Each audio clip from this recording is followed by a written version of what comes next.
This episode is brought to you by La Quinta by Wyndham. Your work can take you all over the place, like Texas. You've never been, but it's going to be great because you're staying at La Quinta by Wyndham. Their free Bright Side breakfast will give you energy for the day ahead. And after, you can unwind using their free high-speed Wi-Fi. Tonight, La Quinta. Tomorrow, you shine. Book your stay today at lq.com.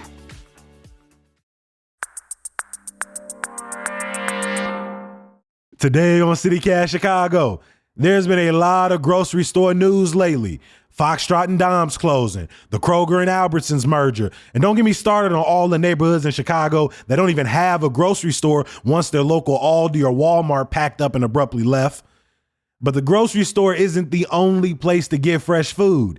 We talk with an expert about alternatives to the big grocery chains and how to bring those options in your community. It's Monday, April 29th. I'm Jacoby Cochran, and this is what Chicago's talking about.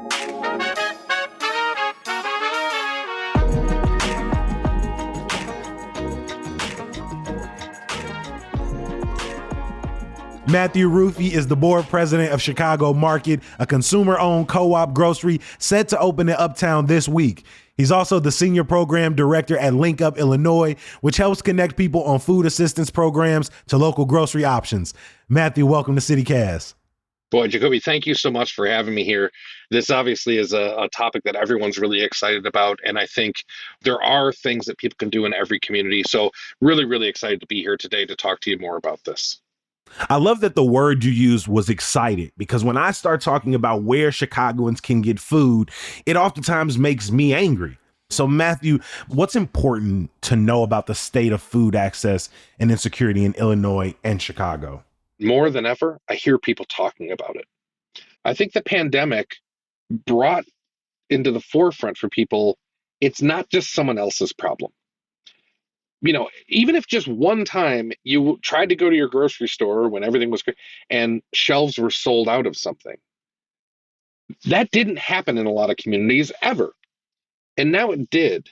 And so when I watch a news story that says, hey, there's no bread on any of the shelves down in insert community here, it's not just something that I'm breezing past. I can start to relate to it. I can say, oh my gosh, I remember that when that didn't happen, I didn't have that either. And even though I had the ability to drive to another store or another couple to go find it. But that's the moment you realize it is not always in your control, your ability to get access.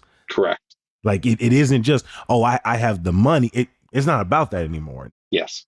And so I think, yes, to the empathy side of things. And I think a little bit to the someone needed to smack us all upside the back of the head a bit to say, Thanks. Hey, this isn't just happening somewhere else. Besides our grocery stores, what are alternative places where Chicagoans can just simply pick up groceries? Depending on the neighborhood you're in, grocery stores might not even be in the top 10 of where you can pick things up. The reality is, and I think you're saying it right, especially in these whether you want to call them a food desert, a food apartheid, but in these very underserved areas, sometimes the place where you can get food might be the gas station. Sometimes the place where you can get food might be the liquor store. It's not ideal. I feel like so many people talk about that and almost look down at that. Without a doubt, it is one thing to say we would like for there to be more options than the dollar store and the corner store. Mm-hmm. But in that conversation, like you said, we sort of run over the fact that, like, well, people got to eat today. And to know that process is often demonized and looked down upon, it doesn't help sort of imbue empathy for the people who are managing the options they do have. So very well said. And I think that's one of the things that I've been excited about lately, coming back to that excited word that we talked about. The little steps that are being taken. There's this thing called the Grocery Initiative. I had the pleasure of hosting Governor Pritzker, the lieutenant governor, and a bunch of other people that were involved in this at our future co-op home a couple weeks back. So I think one of the things that I've seen that's different in this particular initiative is that some of the requirements for the grocery stores that they're going to help with these funds, they must be located in what's considered a food desert. They must earn less than 30% of the revenue from alcohol and tobacco sales. They must accept, and I think this is really smart, they must accept SNAP and WIC. And again, that's the Supplemental Nutrition Assistance Program for people who might not be familiar who are listening. Thank you very much for that. Yes, that is. I got your back. You throw up the acronym, I'll break it down for them. WIC, which is Women, Infant, Children, I believe, and they must contribute to the diversity of fresh foods available in the community. So when you combine all those things together, I think those are pretty big statements, right? It's not we're scoring them slightly higher if they have this. They're saying they must to make sure that these dollars stay focused on what you want them to be focused on. They broke it into a couple different areas. So the first was around helping with capital improvements. So, whether that's HVAC equipment, so heating, ventilation, air conditioning equipment, refrigeration units and freezers, lighting systems, helping the stores that are already there. The second part of it that they have been working on is to actually help to open stores in those areas. I believe it's 10 million that they have just announced for the actual creation of and opening of stores, even if it's not the biggest funded initiative I've ever seen. If all those dollars go to the communities that need it most, the dollars are going to go a heck of a lot further too. It's about some of the smaller stores. It's about the places that are in a community doing something and want to do better, but maybe don't have the resources. And by the way, when I'm saying all this, I'm not knocking any of the big box stores that comes into a town or any of the big stores or a chain that's out there. I don't dislike any grocery store. I don't dislike anyone that is opening something where people can come and shop and get food at. The reason I say the thing about that I nothing some of those stores is I think you see it when we may put big tax dollars against a store and incentivize them to open in an underserved community. And when the profit margin on that store goes the wrong way, they pull out of that community. Whole Foods, Inglewood, Aldi, Roseland, Walmart, Yes. Chatham. I'll put some names to it. Yeah, exactly. But I think sometimes people get so emotional that those stores are pulling out of the neighborhood because they are against the neighborhood. And so they're not. They nothing that neighborhood, right? That neighborhood it looked like it was going to work on paper, and now it doesn't work on paper, and therefore they leave. That's one of the things that I love about when you can connect to a more locally connected store, whatever that store may be, is they tend to ride the waves of the goods and the bads together because you're building a community. The folks that have a store in the neighborhood, especially an underserved neighborhood, they're there probably because they live down the street or did live down the street. They want food in their area and they're trying to do as good as they can. Grocery is not a high margin business.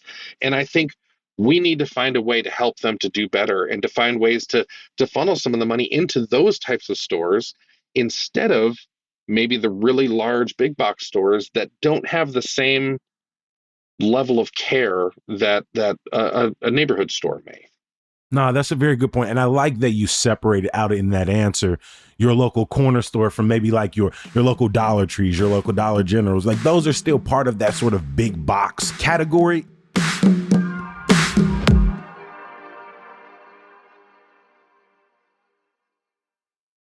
But when we're also thinking about grocery alternatives, you mentioned things like the forthcoming Chicago market, but also local markets, local co-ops, even farmers markets. For people who may not be familiar with these types of alternatives, what do those look like and how do they serve certain communities? So farmers markets, farm stands, CSAs, farm stores, you hear them called a lot of different things. CSAs, what does that acronym stand for? So CSAs stand for Community Supported Agriculture. So a lot of times you'll see this start at a farm, right? So a farm may have a certain amount of goods, and if people want to sign up for something, it's less about going to the store and picking what you want off the shelf, but it's finding a farm or finding a group of farms to say, I love what you make and I want more of it. Why don't you package up something and send me something on a regular basis? My friend I think she just moved out into Oak Park, and there's a local sort of farm initiative, and she signed up, and they just drop off a box of things, right? You might get some potatoes and some corn and some green beans and things like that. So, okay, yep. I like, it seems like that's become more common, the sort of just like sign up with a local group, and they'll send you fruits or produce Yes. or potatoes, whatever the case may be. Totally right. Sometimes those can be very, very affordable because it's actually what did the farmer grow? What do they have extras of? And so they'll pack this box full of things, but it's not the same as choosing off the shelf. Let's talk about farmers markets. Let's talk about farm stands. The farmers that are there that are growing the things that you want to eat, the tomatoes, the lettuce, the radishes, anything else that you like. If they have a farm stand on the side of the road, one of the ways that we can help to make the farm stands and the farmers markets more accessible to everyone is to make sure that they're able to accept SNAP. 1 in 4 Illinoisans are on SNAP benefits today. Mm-hmm. So if I have the right census data from last time, I think that puts us to 2.1 or something like that million. So that is one of those programs. People often only think of it from the benefit of the shopper. For the store, for the farmer, for the farmer's market, if they accept those dollars, if they take the couple steps to be a SNAP approved vendor and allow people to swipe that card at their store to buy things, that puts more money in that store. If it's a farmer's market or a farm stand, those dollars go directly to those farmers. And if you're shopping local, that means that more of that money stays in that community. It allows people to hire more. It allows people to, invest. And then programs like what we do at Link Up Illinois, we do a program called Link Match. And so we double the spending power for people that are on SNAP for fresh fruits and vegetables. So for every dollar that a person spends at a farmer's market, for instance, we match dollar for dollar, and they can use that match for fresh fruits and vegetables. So you can buy that cheese, buy that bread. If you spent $15 on your Link card on your SNAP benefits, we give you $15 in Link match vouchers that you can go and use at the farms for any of and you can use it at that farmer's market. You can also use it at farm stands. I think sometimes people feel that a farmer's market is not going to be a place where if you're on SNAP benefits, that you're welcome, Mm-hmm. or if you do feel welcome, that you can actually afford it. And I think the more that we can make programs like this available, the more that we can take that out of the mix. We can make fresh, healthy food affordable. What do you think is the biggest obstacle in the way of communities having access to this consistent, fresh, affordable produce? One is knowledge. Can you even what's out there? There's all these grants that are out there. One of the biggest issues of getting a grant or to do something is to even know where to start. And I think when you talk about a small business, top of mind for me continues to be this grocery initiative, but there are other programs that are out there that can help. We don't do a good job of getting the information into all the communities that need it. What do you think? I just want to stay on this place of challenges because I also want to know do you see some of the biggest challenges facing the city when it comes to providing food security? Because, hey, they offer up some of our tax dollars as an incentive. Some years later, the store closes, right? They have conversations about maybe a public-owned, maybe a city-owned grocery store. Like you said, we have some grant money, some city money to provide to local orgs. But it seems that the uptake of that, like how fast those are able to turn into brick and mortar stores, brick and mortar options for communities is slow, right? We know the city has the food bank and partners with local nonprofits. Like, what do you think are some of the biggest challenges facing the city when it's trying to, provide better access to food security? I think one of them is managing expectations. Sometimes when you're talking about building a brick and mortar store, the supply chain, and supply chain has gotten a lot better, but ever since the pandemic, supply chain is an issue. Getting refrigerators in, getting any of those pieces, the FF&E equipment that has to be there in the actual store, whether that's refrigeration, whether that's signs, whether it's any of those things, it takes time. And I think we've done a poor job sometimes of managing the expectations of the community that something is going to come into. So you hear about this, hey, we're giving a grant, high five, yes, this is cool. But they're not mentioning that, hey, the store isn't going to open for another year and a half or 2 years or whatever that time frame may be. And the downside is between the high five session and the store opening, you get a lot of people that become very, very upset that it's not here. Yes. If we had managed those expectations better from the start to say, hey, here's our current plan. This is where we think it's going to open. This is what's going to happen. This is how the community is going to be involved. I think we could do a better job so that when the store does open, instead of it almost opening on its heels at the start, where the community is saying, where were you? Why weren't you here? You said you were going to open. I think that you could open with a little bit more excitement. Yeah. And I think a lot of that comes around the managed expectations or the mismanagement of expectations. As we're having this conversation, it feels like, how do I say this?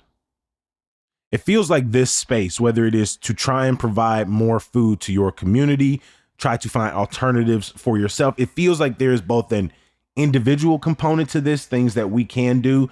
But then when you talk about like supply chain, what it takes to actually put together a operation, you start talking about refrigeration and certification and signage, started to make me sort of like bring that down a little bit. Like, okay, well, there's some things we can do, but I guess my question becomes, how can a Chicagoan start a co-op, a farmer's market, a local grocery option in their neighborhood?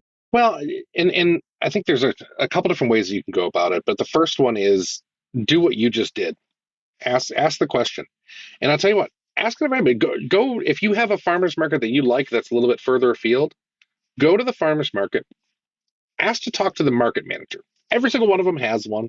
And then go talk to a couple farmers and ask the farmers, hey, what days aren't you doing something? The hardest step is usually having that first conversation. Well, specifically, there's a group, it's the Chicago Farmers Market Collective, CFMC. And it's a group that warms my heart every time I'm on one of the calls because it's a bunch of farmers market managers that get together just to share stories and to tell each other what we learned so that they can do better. I think that's another thing on the co-op side of things. If you talk to a co-op grocer, or frankly anyone in the co-op space, but co-op grocery, there's all these cooperative principles. One of them, which my general manager will get so mad at me because I always give the very abbreviated version of it, which is Principle 6, and it has a beautiful title to it. And all I ever say is that it's sharing is caring. P6, so you'll hear it in the co-op community a lot that I want to P6 this. So Jacoby, I want to find out more about why is your voice so beautiful on this and what mic are you using? Tell me all about that. So I'm going to P6 that. I'm just going to find out from you and you're going to hand me a bunch of information. Now I didn't have to go research it. I found the person that has this silky smooth voice that I like listening to on the CityCast Chicago's, podcasts, and I'm going to learn from that person. Well, co-ops, and I think farmers markets in a lot of ways too, all have kind of that same mentality. Sharing is caring. So I think that there's this worry that it's going to be the hardest thing you've ever done. And a lot of times, especially if you have some people in your community that all want it, find those people, go talk to a farmer and say, hey, I have 30 people that all want to buy from you. Can you stop by? And I've seen some farmers markets start that way, right? It's a farmer that stops by and opens the side of his van before or after another farmer's market, and I'm here for the next half hour. And it might start that way, but all of a sudden now the community knows, oh, we can come get good food here. Don't try to be Green City Market, which is one of the biggest farmers markets that you'll ever see. They do a bunch, they give back in a bunch of amazing ways. Start small. Don't, what do they say? Perfection is the enemy of good. Don't try to be perfect. Don't try to make this the perfect market. Just start doing it. And you'll be amazed how far you can go in that way.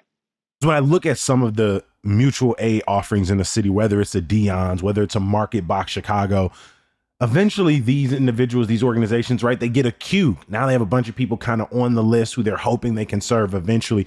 Is there a place where people can go who, don't have the money today and may not have it tomorrow, but they're looking for a way to maybe get free access to produce, from a food bank or a local source? Is there a place they can go to kind of find out what's available to them? Where's a list they can check, a database they can check to see, what might be offered nearby?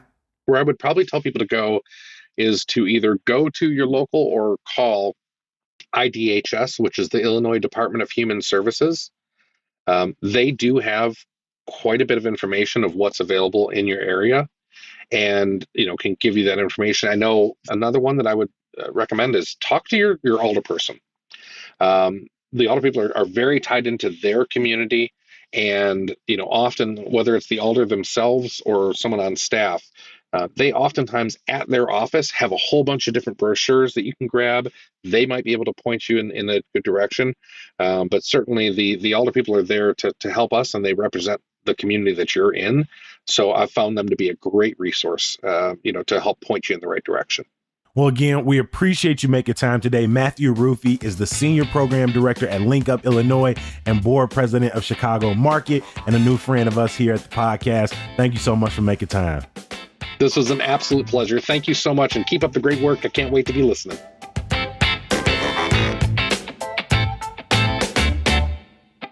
Before you get up out of here, I want to remind you, CityCast Chicago does not start and end with the podcast. We've also got a fantastic website you can check out, chicago.citycast.fm. There you'll find the latest headlines, a full events calendar, and some pretty fantastic neighborhood guides. Also, you can subscribe to our daily newsletter, Hey Chicago, to get all of this and more in your inbox every morning, Monday through Friday. Now, something you're going to only find on the podcast, some good news. While I will be off the mic for most of the week while I take a little birthday vacation, you can catch me in person this Saturday night at 8 p.m. as I host Karaoke Storytellers at Steppenwolf. I know it says sold out on the website, but we do got some standby tickets. It's going to be a great lineup featuring none other than my brother Achilles. In the meantime, in between time, be back here bright and early tomorrow. We'll talk to you then. Peace.